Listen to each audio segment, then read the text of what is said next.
నిన్ను ఎక్కువగా ఎంచి నిన్ను తనకు స్వకీయ జనముగా ఏర్పరచుకొనెను. ద్వితీయోపదేశకాండము 7వ అధ్యాయము 6వ వచనము.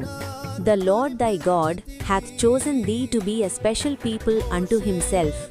Deuteronomy 7 verse 6. మన్నాను కురిపించితివి, యెహోషువ ప్రార్థించగా సూర్య చంద్రుల నాపితివి.